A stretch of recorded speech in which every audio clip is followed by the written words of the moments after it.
सेना प्रमुख सामान्य मुस्लिम समाजाबद्दल एक अपशब्द सुद्धा बोललेले नाही. ते नेहमी बोलले ते अतिरेक्यांविरुद्ध आणि देशद्रोह्यांबद्दल बोललेले आहेत.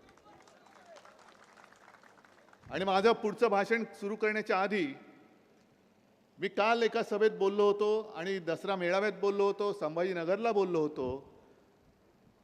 ते पुन्हा एकदा स्पष्ट करून सांगतो, कारण तो एक शब्द घेऊन हे जे पोटावळे आहेत ना त्यांनी सुरुवात केली. यांना बघा कोणाचं प्रेम आलंय. होय, मला मी जे सांगणं त्याचं प्रेम आहेच. आणि ते उदाहरण म्हणजे औरंगजेबाचं. तुम्ही कालचं माझं भाषण ऐकलं असाल, चॅनलवाल्यांनी ते दाखवलेलं आहे. तुमच्याही मनात प्रश्न आला असेल की अरे हा बाळासाहेबांचा मुलगा एकदम औरंगजेबाचं कौतुक करायला लागला. हे कोणता औरंगजेब? जो आपल्या छत्रपती शिवाजी महाराजांच्या हिंदवी स्वराज्यावरती चालून आला होता तो औरंगजेब नाही. तर काश्मीरमध्ये आपल्या सैन्यातून आपल्या देशासाठी अतिरेक्यांशी जो लढला आणि सुट्टी असताना तो परत चालला, तो घरी जात होता, मधल्या रस्त्यातून त्याचं अपहरण केलं गेलं, अतिरेक्यांनी अपहरण केलं, पाकड्यांनी अपहरण केलं आणि त्याला हालहाल करून मारला. कोण होता औरंगजेब? मुसलमान होता. कोणासाठी लढला? आपल्या देशासाठी लढला. आणि नुसता लढला नाही तर त्याला अतिरेक्यांनी हालहाल करून मारला, छळ करून मारला. मग तो औरंगजेब मुसलमान असला तरी आपल्या देशासाठी ज्यांनी बलिदान केलं तो आपला मानायचं नाही? मानायचं नाही. आणि हेच तर आमचं हिंदुत्व आहे. आमचं हिंदुत्व हे देवळात घंटा बडवणारं नाही आहे, अतिरेक्यांना ठोकणार आहे. आणि अतिरेक्याने हा नाही विचार केला की अरे हा औरंगजेब आहे, आपल्याच धर्माचा आहे, सोडला नाही त्याला. तू हिंदुस्थानच्या बाजूने लढलास, हिंदुस्थानच्या बाजूने लढलास, तू मुसलमान असलास तरी आम्हाला शत्रू आहेस, आणि त्यांनी त्याला मारला. तो औरंगजेब, तो मी माझा म्हणतोय. काय माझं चुकतंय? अत्यंत स्पष्ट आहे ना. मी जे बोललो आता मगाशी भास्कररावांनी तुम्हाला आवाहन केलं, गीते साहेबांनी केलं, तुम्ही जोरात हो केलं. मी बोललोय ते तुम्हाला पटते की नाही पटते? एकदा हो की नाही सांगा. मग ही आमची स्वच्छ भूमिका आहे, स्पष्ट भूमिका आहे. ह्याच्यामध्ये आम्ही कधीही अरे आत्ता मी काय तुम्हाला काय पुळका आला याच्यातला भाग नाहीये. ज्या वेळेला आपलं युती सरकार होतं, भारतीय जनता पक्षाचे गोपीनाथ मुंडे हे उपमुख्यमंत्री होते, मनोहर जोशी मुख्यमंत्री होते, तेव्हा तुम्हाला सर्वांना माहिती आहे जिथे आम्ही राहतो कलानगर मातोश्री आहे त्याच्या बाजूला आता ती जागा या लोकांनी बुलेट ट्रेनसाठी गुजरातच्या घशात घातली. हो, त्यांच्यासाठी घातली. तिथे एक मोठा मुस्लिम समाजाचा इस्तेमा झाला होता, आठवते? साबिर भाई आमचा मंत्री होता. साबिर भाई कोण होता? साबिर शेख कोण होता? तो पण शिवभक्त होता. आणि त्यांनी विनंती केली, बाळासाहेबांनी सांगितलं दिली, कर, काय करायचं कर. लाखो मुस्लिम आले होते. आणि तेव्हा सरकार जरा थोडं घाबरलं होतं. आपलंच सरकार होतं. मुंबई पोलीस कमिशनर वगैरे सांगत होते की बाळासाहेब जरा तुम्ही त्या दिवसांमध्ये घरी नाही थांबलात तर बरं. तुला का नाही, इकडे लाखोच्या संख्येने मुसलमान येतील आणि तुमच्या घराच्या बाजूलाच आहे. तुला मग काय झालं? मी घरात राहणार, कोणी नाही येणार म्हणे माझ्या इकडे, काळजी करू नका, अजिबात करू नका. मी देशद्रोह्यांच्या विरुद्ध आहे, मुसलमानांच्या विरुद्ध नाही आहे. आणि मुंबईमध्ये तो इस्तेमा व्यवस्थित पार पाडला. त्यावेळेला भारतीय जनता पक्ष आमच्या मांडीला मांडी लावून बसलाच होता ना. तर त्यावेळेला त्यांनी हिंदुत्व सोडलं होतं सत्तेसाठी. ही भूमिका स्वच्छ आहे. आज मी माझ्या भाषणाला पुढे जाण्याच्या आधी काल जसं आपल्या देशाचं एक काय त्याला म्हणायचं टेम्पररी अर्थसंकल्प मांडला निर्मला सीतारामनबाईंनी, त्याच्यावरती मी बोललोच. पण आज मुद्दामून मुंबई महापालिकेचा अर्थसंकल्प सादर केला. तुम्ही म्हणाला हो तुम्ही म्हसळ्यामध्ये आलाय, श्रीवर्धनबद्दल बोला, म्हसळ्याबद्दल बोला, मुंबईबद्दल काय बोलता? नाही, मुंबई आपली राजधानी आहे, तुमची सुद्धा राजधानी आहे, माझ्या महाराष्ट्राची राजधानी आहे. जी हे लुटतायत, सगळं मुंबईचं ओरबाडून नेत आहेत, डायमंड मार्केट घेऊन गेले, मोठमोठे ऑफिसेस घेऊन गेले, सगळे उद्योग घेऊन जात आहेत. मुंबईची अत्यंत मोलाची जागा ती बुलेट ट्रेनच्या घशामध्ये घातली. आरेची जी जागा पर्यावरणासाठी आम्ही राखून ठेवलेली तिची वाट लावून टाकली. त्याच्या पलीकडे कांजूरची जागा घेतली. आणि मुद्दामून तुम्हाला सांगतो, कारण काही वेळेला असं होतं की युती सरकार आपलं 95 साली होतं, मला वाटतं त्याच सुमारास हिंदू हृदय सम्राट शिवसेना प्रमुखांच्या हस्ते वांद्रे ते वरळी या सेतू पुलाचं भूमिपूजन झालं होतं. त्याला काही काळ गेला, दरम्यानच्या काळात सरकार गेलं, तो पूल पूर्ण झाला. भूमिपूजन बाळासाहेबांच्या हस्ते झालं आणि उद्घाटन काँग्रेसच्या हस्ते झालं. मला वाटतं सोनिया गांधी आल्या होत्या, शरद पवार तेव्हा होते. आता सुद्धा एका गोष्टीचं मला समाधान आहे की ज्या एका स्वप्नाचं मी वचन दिलं होतं ते म्हणजे वरळी ते नरिमन पॉईंट ह्या सागरी महामार्गाचं किनारपट्टीचा जो मार्ग आहे त्याचं भूमिपूजन माझ्या हस्ते झालं होतं. त्याचं उद्घाटन करायला देशाचे पंतप्रधान 19 तारखेला येत आहेत. म्हणजे एक गोष्ट चांगली झाली की उद्धव ठाकरे जे वचन देतो ते पूर्ण करतो, याला साक्ष आता माझ्या देशाचे पंतप्रधान असणार आहेत की बघा हे उद्धव ठाकरेंनी दिलेलं वचन. आणि कदाचित तो बोर्ड आता काढला असेल कारण तो परवडणार नाही त्यांना कोणाच्या हस्ते भूमिपूजन झालं. पाहिजे तर मी फोटो पाठवतो, बातम्या पाठवतो की उद्धव ठाकरेंनी वचन दिलं होतं, उद्धव ठाकरेंनी भूमिपूजन केलं होतं आणि आता तुम्ही त्याचं उद्घाटन करतात. मला अभिमान आहे, मला आनंद आहे की माझ्या वचनाची पूर्ती पंतप्रधान करतायत. ह्याच्यामध्ये दिल्लीचं एका पैशाचं श्रेय नाही. हा सगळा जो काय मार्ग आहे तो मुंबई महापालिकेच्या कष्टाच्या पैशाने केलेला महामार्ग आहे. पण प्रधानमंत्रीजी तुम्ही मुंबईत येतात, तुमचं मी स्वागत करतो. पण आल्यानंतर तुम्ही तुमच्या बाजूला एक फूल दोन हाप जे बसतील त्यांना विचारा जरा की अरे एवढं मोठं बढिया काम करोनाच्या काळात सुद्धा मुंबई महापालिकेने पूर्ण केलं. काय महापालिकेची ताकद आहे. तो मोठा ते मशीन आणलं होतं त्याचं नाव आदित्यने ठेवलं होतं मावळा. त्यातनं तो टनेल पूर्ण केला, सगळं केलं. न थांबता न थकता करोना काळात सुद्धा रात्रंदिवस काम करून हे काम पूर्ण केलं. म्हणून निवडणुकीच्या आधी प्रधानमंत्रीजी तुम्हाला फीत कापण्याचं श्रेय मिळतंय. त्याचं धन्यवाद माझ्या मुंबई महापालिकेला द्या. आणि ज्यांचा काडीचाही संबंध नाही असे एक फूल दोन हाप जे तुमच्या बाजूला बसतात, एक पैशाचं त्यांचं योगदान नाही आणि श्रेय तर अजिबातच नाही. कल्पनाशक्ती त्यांची नाही आहे, कल्पनाशक्ती ही आपली होती, आपली आहे. त्यांना सांगा अरे नालायकानो, तुम्ही करत तर काही नाही मुंबईसाठी, पण करोना काळात सुद्धा मुंबईने हे काम पूर्ण केलं. त्याच कोरोना काळामध्ये मुंबई महापालिकेने जे अपूर्व असं काही काम करून ठेवलेलं आहे, धारावी मॉडेल जगभरात प्रसिद्ध झालं, त्याचं श्रेय तुम्ही देत नाहीये. त्याच्यासाठी तुम्ही मुंबई महापालिकेला बदनाम करतात. म्हणजे दिल्ली सरकारला जमलं नाही ते माझ्या मुंबई महापालिकेने करून दाखवले. याबद्दल मला मुंबईचा अभिमान आहे. जे तुम्ही नाही करू शकलात ते माझ्या मुंबईने केलं आणि तुम्ही करू शकला नाहीत म्हणून तुमच्या पोटात दुखतंय आणि त्याच्यासाठी ती भ्रष्टाचार नसलेली खिचडी तुम्ही खाल्लीत म्हणून तुमच्या पोटात दुखतंय. कसला भ्रष्टाचार आहे. आणि करोना काळामध्ये मी सुद्धा इकडे बघितलं ना, सगळे मुस्लिम आले आहेत, हिंदू आलेले आहेत, काल जैन होते. तुम्ही मला सांगा तुमच्यात मी मुख्यमंत्री असताना करोना काळात भेदभाव केला होता का. ना धारावीमध्ये केला, ना कुठेही केला नाही. मालेगावमध्ये सुद्धा केला नाही. कारण जेव्हा आम्ही शपथ घेतली मुख्यमंत्री म्हणून ती संविधानाची शपथ घेतली. ज्या संविधानाची शपथ पंतप्रधानांनी सुद्धा घेतलेली आहे तीच शपथ त्याच घटनेवरती हात ठेवून मी शपथ घेतलेली होती. सगळ्यांशी समानतेने वागेल. मी कुठेही भेदभाव नव्हता केला आणि करणार नाही.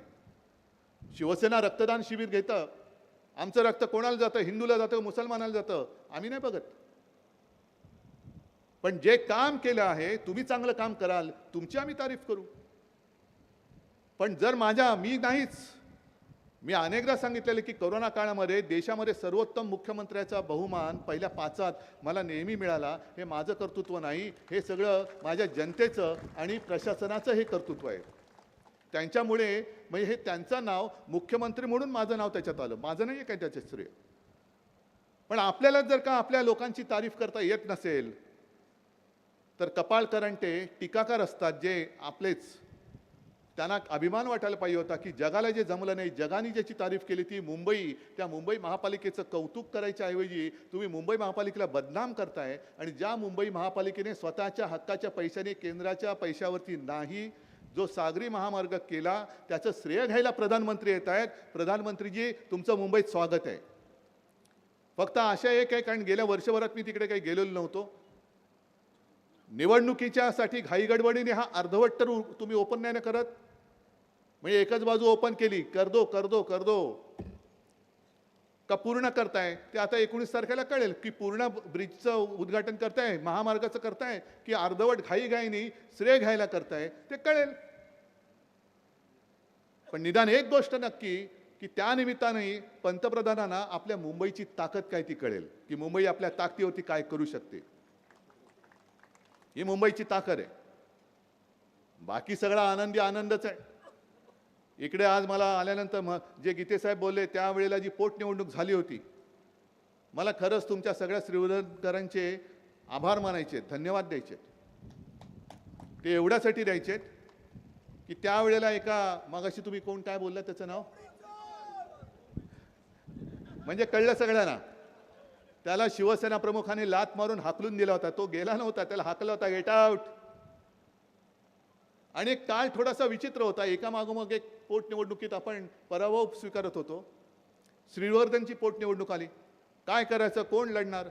मग आपले तुकाराम बुवा उभे राहिले आणि तुकाराम बुवांनी तुम्हाला सगळ्यांना सोबत घेऊन चमत्कार करून दाखवला आणि ती आपली जी मालिका चालली होती ती त्यांनी खंडित केली. याच्यासाठी तुकारामजी तुमचं आणि तुमच्या सगळ्या श्रीवर्धनकरांचं मी खास लाख लाख तुम्हाला धन्यवाद देतोय. तेव्हाची परिस्थिती वेगळी होती, आताची परिस्थिती वेगळी आहे. आता नवगणे तुमची उमेदवारी मी बोलायची आधी जाहीरच झालेली आहे, त्याच्यामुळे मला पर्यायच नाही आहे. हे नाही पर्याय नाही, मी गमतीने बोललोय, पण त्यांना मी मनापासून शुभेच्छा दिलेल्या आहेत. आणि हा श्रीवर्धन माझा भगव्याचा हक्काचा बालेकिल्ला आहे, हक्काचा बालेकिल्ला आहे. बाकी घराणेशाहीबद्दल भास्करराव जे काय बॅटिंग करून गेलेत, आता मी वाट बघतोय घराणेशाहीला विरोध करणारे प्रधानमंत्री तटकरेंच्या घरातल्या किती लोकांना तिकीट देणार आहेत. होऊनच जाऊ द्या. आता सगळे वडिलांपासून मुलीपर्यंत नातवापर्यंत जे जे कोणी घुसलेत त्यांच्या पक्षात बचाव बचाव करत, त्या सगळ्यांना तिकीट देणार की सगळ्यांना सांगणार की आमच्याकडे घराणेशाही चालत नाही, चल बाहेर जा. आणि तिकीट नाही दिलं तर मग मला तटकऱ्यांना विचारायचंय की तुम्ही तरी देखील जे त्यांच्या ताटाखालचं मांजर झालं ते तसेच राहणार की परत पवार साहेबांकडे येणार? कारण पवार साहेबांनी सगळं त्याने दिले, आता भास्कररावांनी सांगितलं. मग सगळं ज्यांनी दिलं त्यांच्याकडे परतणार की ज्या एका लाचारीने तुम्ही गेलात तिकडे त्यांनी तुम्हाला जर का नाकारलं तरी देखील तिकडेच चाकरी करणार, हे सुद्धा उघड उघड सांगा. आणि जर तुम्ही उद्या सांगाल की मला भाजपने तिकीट नाही दिलं तरी मी भाजपमध्येच राहीन, हे निवडणुकीच्या वेळेला कळेल. भाजपमध्ये म्हणजे भाजपच्या सोबत जवळपास भाजपमध्येच गेलेत ते. कारण असं बोलावं तर लागेल, कारण मी आज एवढ्या जाहीर सभेत बोलल्यानंतर उद्या त्यांना बोलावंच लागेल. आमच्या घरात एकालाही तिकीट नाही दिलं तरी त्याच्यापेक्षा तटकरीजी तुम्ही असं जाहीर करा की भाजपची किंवा प्रधानमंत्र्यांची जे एक धोरण आहे घराणेशाहीला विरोध, ते धोरण आम्ही स्वीकारतो आणि आमचं घराणं राजकारणातून आता निवृत्त होत आहे. तटकरे साहेबांनी जाहीर करावं की आता बस झालं, आम्ही आता जे काय खाल्लं ते आता आधी थोडं पचवतो आणि मग परत बघू. पण आता तूर्त प्रधानमंत्र्यांचं जे धोरण आहे त्या धोरणानुसार आमच्या घरातनं एकही जण निवडणुकीच्या रिंगणात उतरणार नाही, राज्यसभेवर जाणार नाही, विधान परिषदेवरती जाणार नाही, कुठेही जाणार नाही. हे तटकरे साहेब तुम्ही जाहीर करा. नाहीतर प्रधानमंत्र्यांनी सांगावं की नाही नाही ही गद्दारांची घराणेशाही चालेल, पण ठाकरेंची जी कडवट हिंदुत्ववादी आणि महाराष्ट्राच्या मातीत जन्माला आलेली महाराष्ट्राचं हित बघणारी ही घराणेशाही मला चालत नाही, पण गद्दारांची घराणेशाही मला चालते, हे प्रधानमंत्र्यांनी जाहीर करावं. होऊन जाऊ दे, होऊन जाऊ दे. आणि मग तुम्ही निर्णय घ्यायचा रायगडकरांनी, मला मंजूर, तुम्ही द्याल तो निर्णय मला मान्य आहे. मी जो काही फिरतोय जनतेमध्ये, मी नाशिकच्या सभेमध्येच आव्हान दिलं होतं लबाडाला की बंद कडी कुलपामध्ये बसून, कडेकोट बंदोबस्तामध्ये बसून संपूर्णपणे जी सुप्रीम कोर्टाने एक चौकट आखून दिली होती ती तोडून मोडून तू शिवसेना माझ्या चोरांच्या हातामध्ये दिली, माझी शिवसेना चोराच्या हातात दिली, त्याच्यापेक्षा जनतेत तू पण येऊन उभा राहा, मी पण येऊन उभा राहतो आणि ज्याला दिले त्या मिंद्याला पण उभं कर आणि जनतेत सांग शिवसेना कोणाची, जनता कोणाला तुडवेल ते मला मान्य आहे.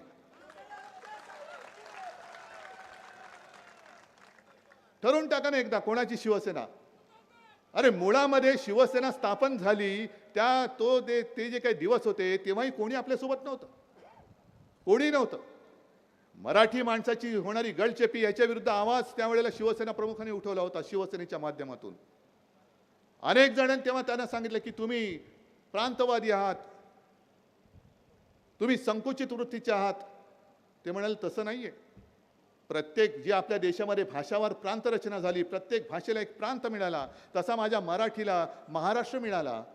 पण विशेष म्हणजे सगळ्या प्रांताला त्यांच्या त्यांच्या राजधान्या मिळाल्यानंतर महाराष्ट्राला मात्र मुंबई मिळवण्यासाठी लढावं लागलं, संघर्ष करावा लागला, बलिदान द्यावं लागलं, रक्त सांडावं लागलं आणि त्याच्यानंतर मुंबई मिळवावी लागली.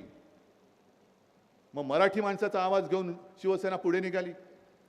त्याच सुमारा एक विचित्र वातावरण देशात असं निर्माण झालं होतं की हिंदू मुसलमानांमध्ये एक तेढ निर्माण केली गेली.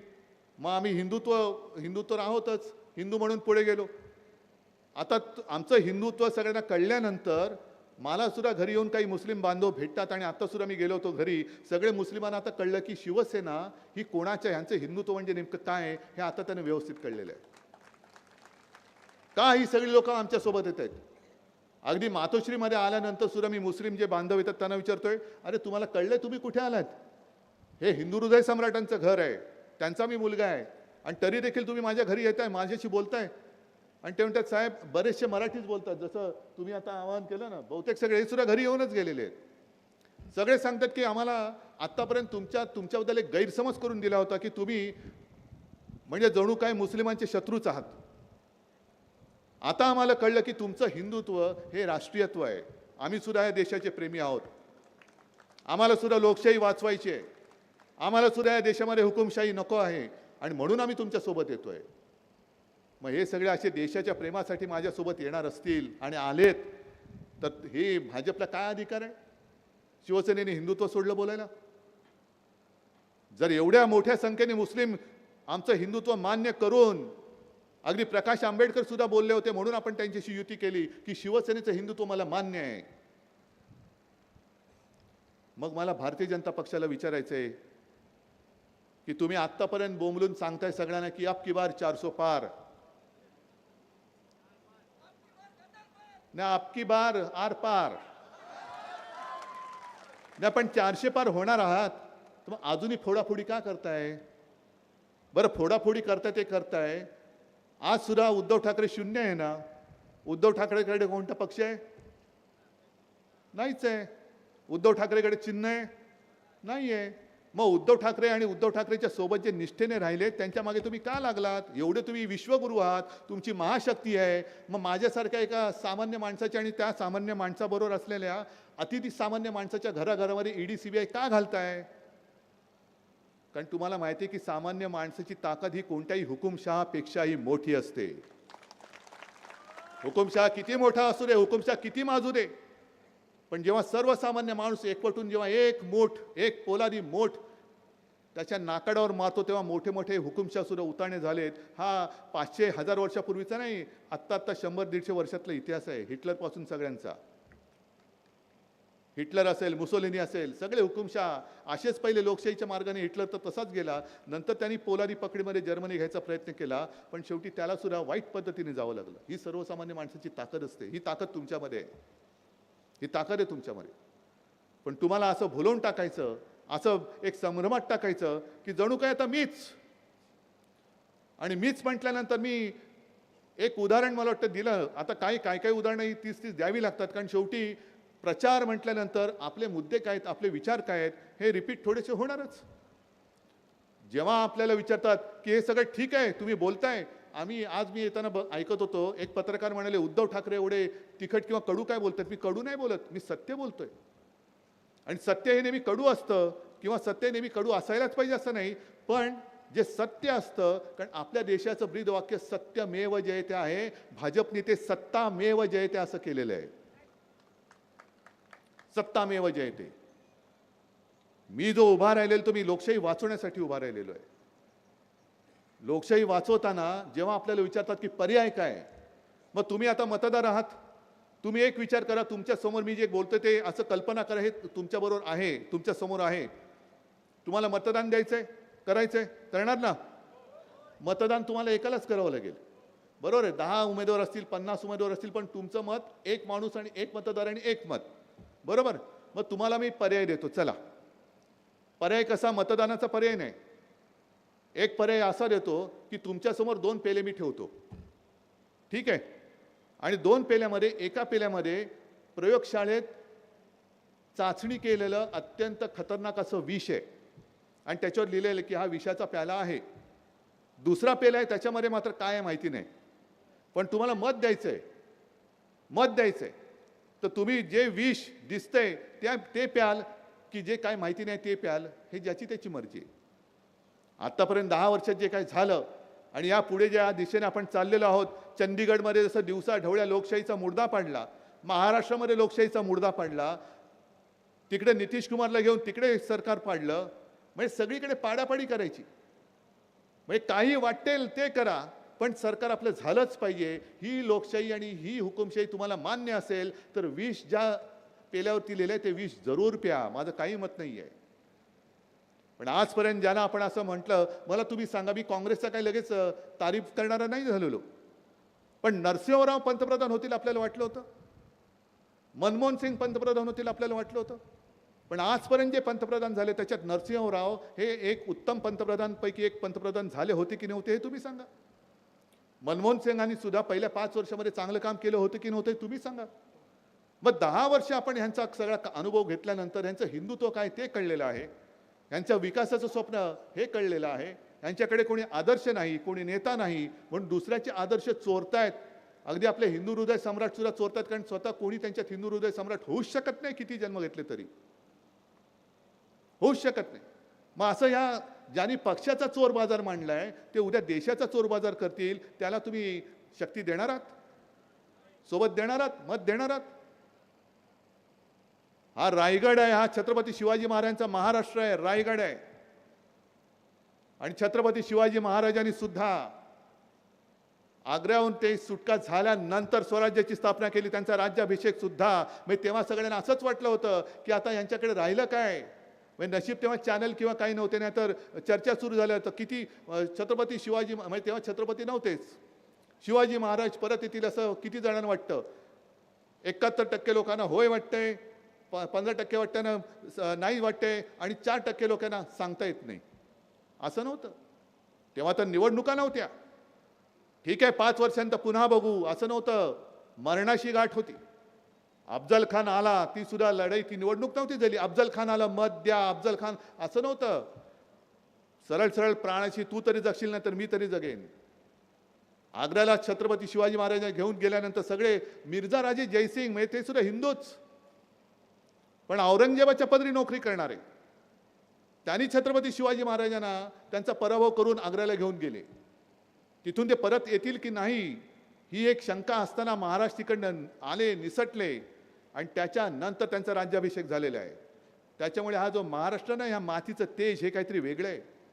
हे मातीचं तेज, ही माती कधी हरत नाही, ही माती कधी हुकुमच्या पुढे झुकत नाही. आणि ज्या ज्या वेळेला संकट येतं त्यावेळेला या मातीला असं काही तेज येतं, ते तेज छत्रपती शिवाजी महाराजांचं असतं. आणि ते तेज एवढं प्रखर असतं की जो अंगावर येईल त्याला आडवा केल्याशिवाय हे तेज शांत होत नाही.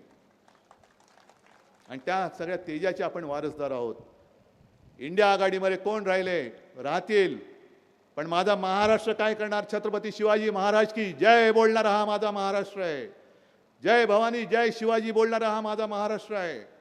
आम्ही जय श्रीराम बोलतो, पण आम्ही भाजप मुक्त जय श्रीराम बोलतो, भाजप मुक्त जय श्रीराम. आणि म्हणून ही जी लढाई आहे ती माझी एकट्याची नाही आहे. जे मगाशी भास्करराव बोलले, अनंत गीते, तुम्ही उद्धवजींना शब्द द्या. नको, मला शब्द नको, हा शब्द तुमच्यासाठी मी मागतोय, माझ्यासाठी काही नको. मला ना मुख्यमंत्री व्हायचंय ना पंतप्रधान व्हायचंय, पण मला दिसते ते तुमच्या पिढ्यांचं पुढचं भवितव्य दिसते, ते अंधकारमय होते, म्हणून मी तुम्हाला जाग करायला आलेलो आहे.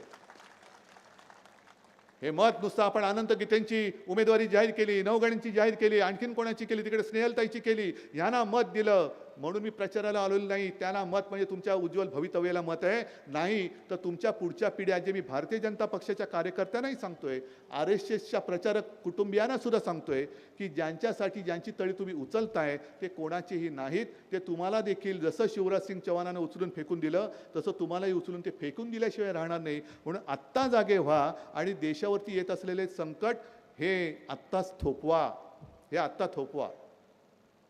आणि म्हणून निर्धार करणार असाल तर एकच जरा जोरात छत्रपती शिवाजी महाराज की जय बोलून एक हात वर करून मला सांगा, वचन द्या की आम्ही कोणी सोबत असो वा नसो, आम्ही तुमच्यासोबत माझ्यासोबत नको, मला देशासोबत देशाच्या लोकशाहीसोबत आहोत आणि आमच्या भारत मातेचं स्वातंत्र्य आम्ही कोणाला हिरावून देणार नाही. हे एकदाच जरा छत्रपती शिवाजी महाराज की जय बोलून कोणीतरी घोषणा द्या आणि जरा जोरात सांगा मला.